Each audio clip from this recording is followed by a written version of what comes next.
So top tip number 5 is really learning a little bit about colour and how it works, and knowing what works together and what doesn't. So basically you've got your primary colours, which are your reds, your blues and your yellows. They're the primaries, they can't be broken down into any smaller forms of colour. And then you mix those two pairs of colours together, so yellow and blue makes green, blue and red makes purple, red and yellow makes orange, and then all the different in between colours that are there as well. So you can get various increments of more yellow than blue, makes a sort of more limey green.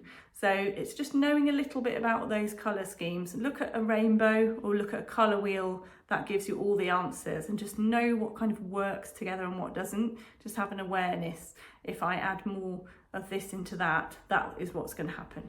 So just have a little bit of colour knowledge, and that will help a lot with your watercolour journey.